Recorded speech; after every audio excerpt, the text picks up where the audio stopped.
that he will not attend Joe Biden's inauguration on January 20th, as presidents have done for generations in this country, to acknowledge a peaceful transfer of power.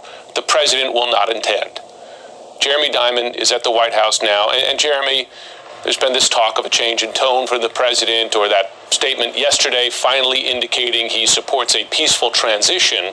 But in fact, if he's not attending the inauguration, how is he supporting a peaceful transition?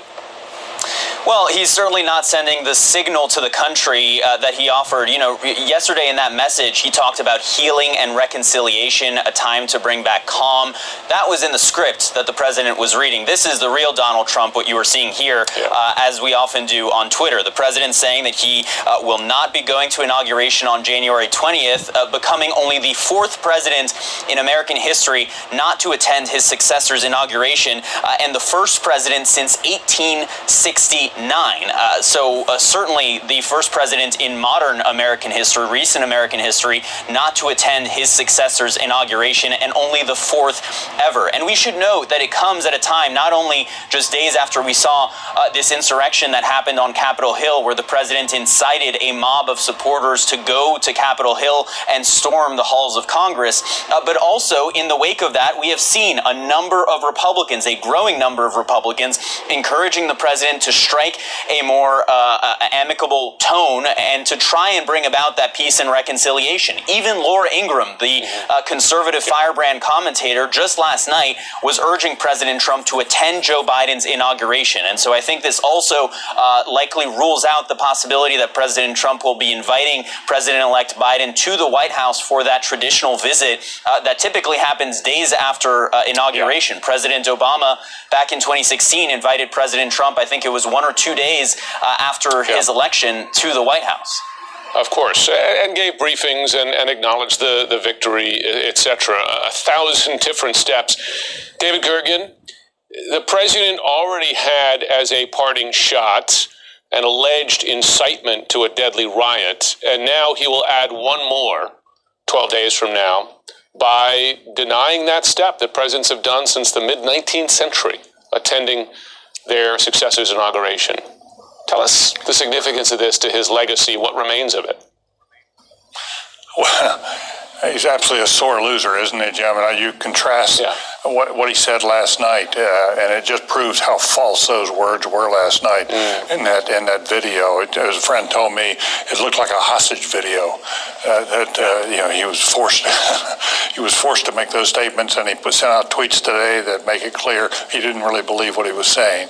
And I think for him not to come is an ultimate insult. You know, there are a lot of people who are going to be glad he's not there because he would distract a lot of attention. It would be a lot about the Biden-Trump dynamic on stage, and we'll be spared that at least. But nonetheless, this is wrong. And if we're going to heal the country, Trump has to play a part in that and bring his base around and to say we're going to be part of the normal politics, and when we lose, but we'll try to take it back next time. It would be so much better for the country. I think he's just so insulting in so many ways, and such a crybaby. It's just disgusting. Let me ask you about the real security implications here. I've been speaking to folks in law enforcement and national security. Following Wednesday, they are deeply concerned about a repeat on Inauguration Day, that many of these same violent people will return, and that's one of the reasons why we're seeing the deployment of National Guardsmen by a factor of 6. Their presence in D.C. sextupled yesterday as a security precaution. They've ringed the Capitol building with this much higher fencing, similar to what you have around the White House right now. By not attending, is the president further fueling folks like that, not just to not accept his loss, but to protest on that day? That's an interesting question. I'm not so sure about that. My hope would be, and of course, hoping anything for George Trump to do that's decent usually is in vain, but my hope would be that he would tell his followers to stay home. That he's not going to be there, they shouldn't be there. And I I think it would lessen these concerns. I must say, Jim, I think we're going to be in a period for months to come when higher security alerts are going to be prevailing all over Washington. It's just, don't you feel that? It's in the air. There's just a sense here. And I've heard of a couple of stories over the last couple of days about the security, security concerns were skyrocketing. Yeah, it's not just a feel, David. I will tell you that very risk has been mentioned to me because these groups have not disappeared. And by the way, hundreds of them who were in that building, Capitol, still out and free. And I saw some of them wandering around the Hill yesterday when I was up there. These groups have not disappeared. The threat has not disappeared in the view of U.S. law enforcement. Jeremy Diamond, so here is one last petty, insecure parting shot and damaging and dangerous one from the president. Do we know what else his plans are for these next 12 days?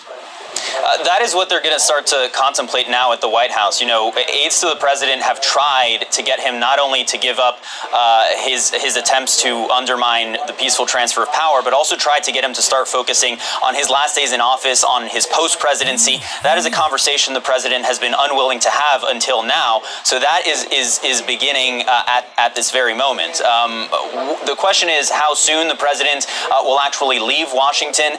But ultimately, Jim, this really comes down to the fact that, while the president is under no obligation to attend Joe Biden's inauguration, what a symbol it would send to the country if he did. If he did, and he clapped as President Obama clapped when President Trump was inaugurated, and if he showed that sign to his supporters, his 74 million voters, as he likes to talk about, that Joe Biden was legitimately elected president, and it is time to move on and heal the country, as the president said in this scripted message that clearly he did not mean just yesterday. He's clearly not going to do that, has shown no inclination to do that, and this is yet more proof of that. David Gergen, you have the prospect of an impeachment vote next week, in the coming days. Looks like a clear majority, at least to impeach. Question as to whether you get to a trial in the Senate. Tell us the significance of that in the coming week prior to his refusal to attend the inauguration. Well, I think I might add to Jim before going to that is also next week we may well have, or at least there's been reports out in the last 24 hours that on the day before, January 19th, the day before Joe Biden takes the office, that Trump will issue the pardons that we've all been sort of expecting, and they'll be massive. They'll cover the family and possibly will cover him too. So that's going to be a big deal before this is over. But nonetheless, I think that an impeachment without a conviction sends a message to historians, and I think it sends a message to politicians. There are limits, and you're going to destroy your career, and you're going to destroy your reputation when you go over the lines, as this president has. The Wall Street Journal editorial was pertinent to that there is a constitutional line, and he went over it, and has gone over it repeatedly, in my judgment. But I do think that right now, if you had to ask, I had a friend of mine who's a scholar in the field, well-known person, who's a historian, and I asked him, where will Trump wind up among presidents on the rankings? And he said, well, he'd been in conversations about this and was having a hard time deciding whether Andrew Johnson or Donald Trump would be regarded as the worst president in American history. So Trump is already in a party of five or less of terrible presidents. Well, of course, the trouble is, though, in a different information bubble, with still the vast majority of Republicans based on public polling, he was a great president, despite the facts. I mean, that's the alarming reality. David Gergen, Jeremy Diamond, much to discuss in the coming days, and thanks so much for joining us now. The headline there, the president has just said he will not attend the inauguration of his duly elected successor, President-elect Joe Biden, on January 20th.